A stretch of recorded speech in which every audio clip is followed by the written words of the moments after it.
या आत्ताच्या सत्ताधाऱ्यांच्या पार्टीची पक्षाची स्थिती आहे।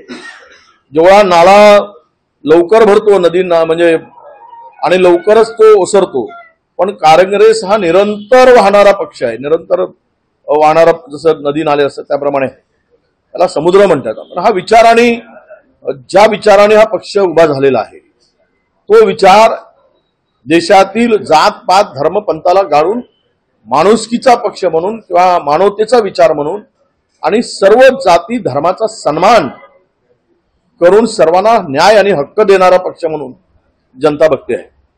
इथे धर्मांधतेला जातीयतेला अजिबात थारा नाही, तर इकडे हा देश नेहरू पासून तर राजीवजी पर्यंत आणि मनमोहन सिंग साहेबांपर्यंत विकास हाच अजेंडा राहिलेला आहे।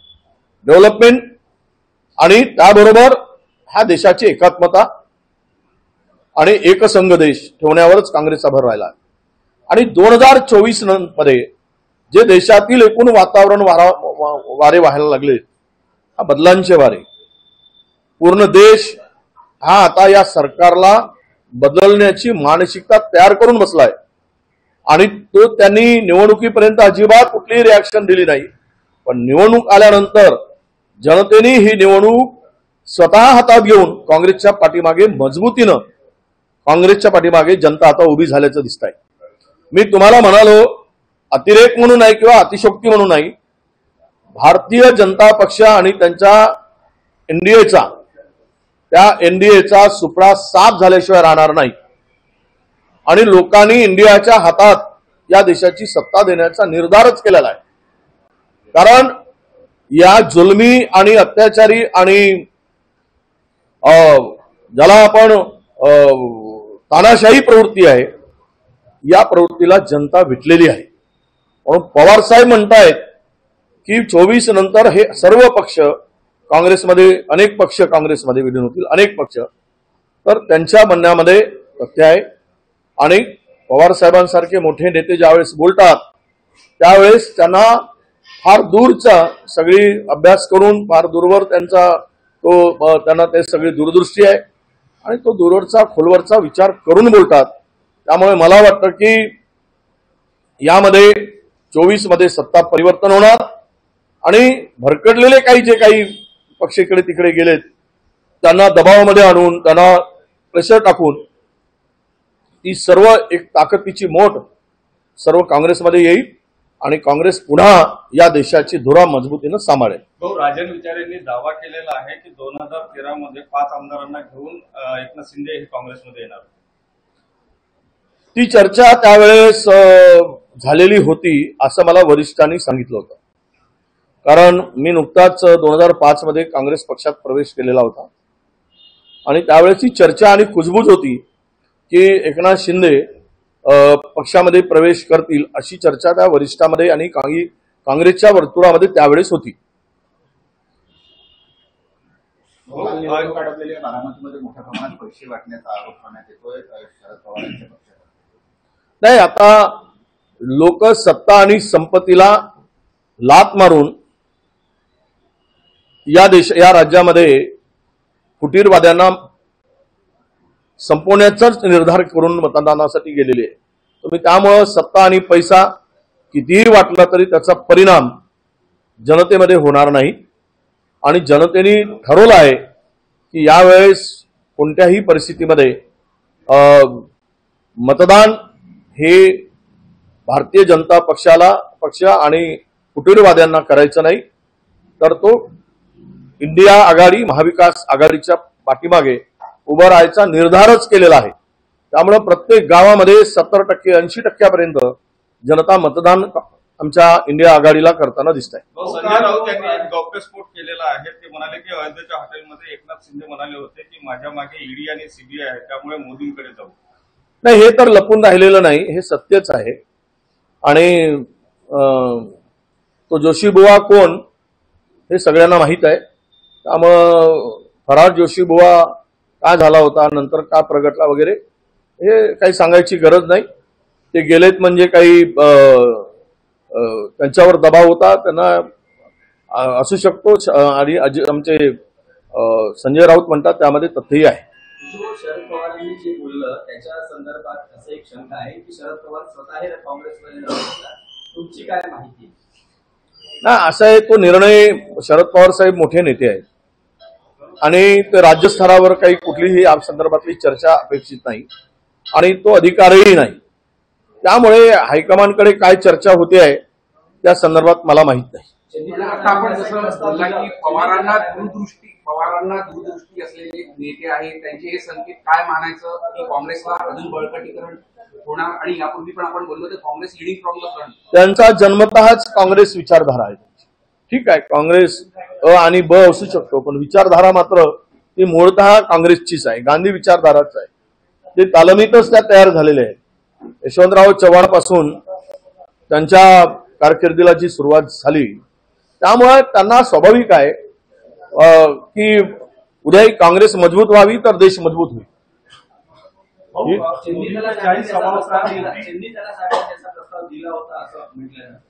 नाही, मला माहित नाही. चन्नीथाला साहेबांशी काही माझी या विषयावर चर्चा झालेली नाही. काल मोदींनी काँग्रेसवर टीका केली की काँग्रेस पाकिस्तानची भाषा बोलते असं काही नाही. ते निवडणूक हारताना त्यांना हिंदू मुस्लिम भारत पाकिस्तान 10 वर्षाची उपलब्धी सांगता येत नाही म्हणून हे रडगाणं ते नेहमी करत असतील, करत राहणार. त्यांना आता मतं विकासावर मागण्यासाठी काही केलं नाही, त्यामुळे मंदिराच्या नावाने मागायचा, डाव हिंदू मुस्लिमांच्या नावाने मागायचा, भारत पाकिस्तानच्या नावाने मागायचा. कारण चीनच्या नावाने ते मागू शकत नाही, कारण चीननी 4000 स्क्वेअर किलोमीटर भारतामध्ये जमीन भडकावली आहे.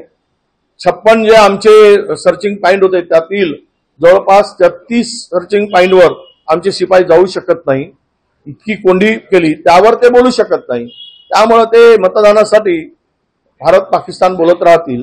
हा तरी पण देशातील जनता या अशा बनवाबनवीला जुमलेबाजीला थारा देणार नाही, हा आम्हाला विश्वास आहे. काल मतदान पार पडले, पण इतर राज्यांच्या तुलनेमध्ये महाराष्ट्रात हे तिसऱ्या टप्प्यातही मतदान कमी होत असल्याचं दिसतं. महाराष्ट्रामध्ये मतदान कमी होण्याचं कारण सत्ताधाऱ्यांच्या विरुद्ध असलेला राग आणि सत्ताधारी पक्षाला ज्या लोकांनी मतदान केलं त्यांचा तो भ्रमनिराश झालाय. त्यामुळे ते मतदानासाठी बाहेर पडले नाहीत आणि घरी बसूनच या सरकारचा बदला घेण्याचा निर्णय त्या मतदारांनी घेतला असावा असं मला वाटतं. बारामतीमध्ये अतिशय कमी मतदान झालेलं. भारतीय जनता पक्षाच्या लोकांनी मतदानासाठी बाहेर पडावे की नाही या विवंचनेमध्ये किंवा द्विधा मानसिकतेमध्ये होते. कारण एकीकडे ज्यांच्यावर आम्ही आयुष्यभर शिव्या घातल्यात त्याच कुटुंबाला मतदान कसं करायचं हा संभ्रम मतदारामध्ये होता, हे कारण असू शकतं. थँक्यू. उद्या उद्या सकाळी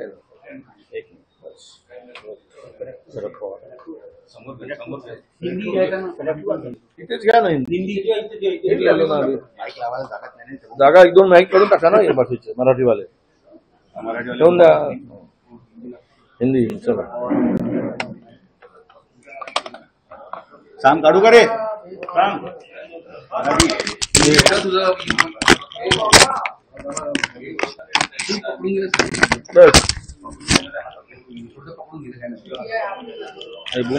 बूम वाढवून देऊ का? हो, इथे भ्रष्टाचार झाला.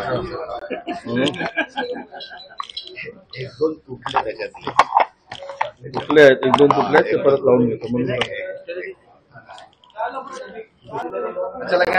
चला तो 1-2च प्रश्न फक्त पवार साहेब. रोज किसका पडला? एबीपी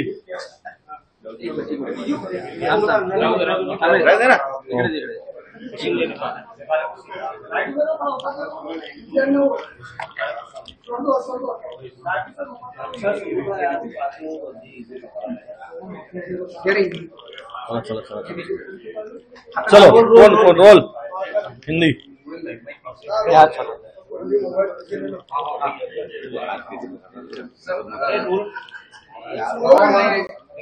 शरद पवार जी ने कहा है कि 2019 के बाद कांग्रेस में लीडिंग हो जाएगी. शरद पवार साहब बड़े नेता है और उनका जो राजकारण में इतना गाढ़ा उनका पूरा अनुभव रहा है और मुझे लगता है कि इतने सारे सालों से वो जो काम राजनीति में है बहुत सारे पदों पर उन्होंने काम किया है।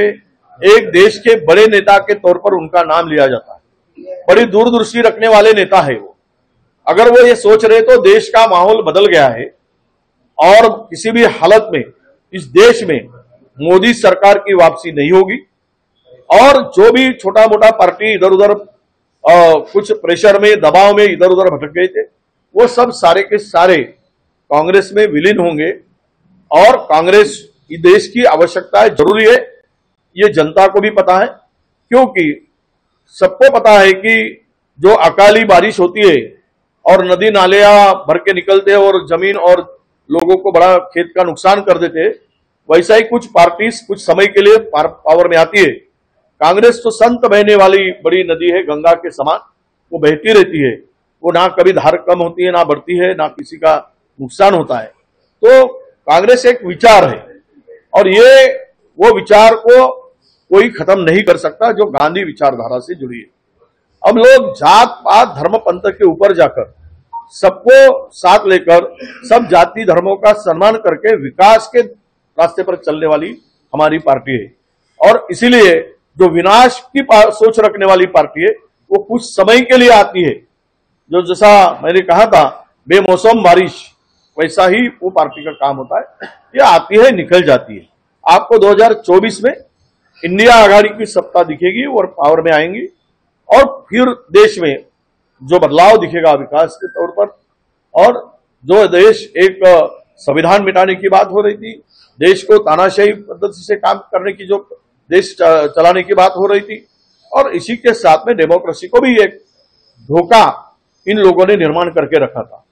जो जैसा रशिया के पुतिन ने किया था कि विरोधियों को खत्म कर दो, वही काम था। इसलिए पवार साहब बड़े दूरदृष्टि वाले नेता है। उन्होंने कहा, वो निश्चित रूप से सही कहा है और आने वाले दिनों में ये सब दिखेगा।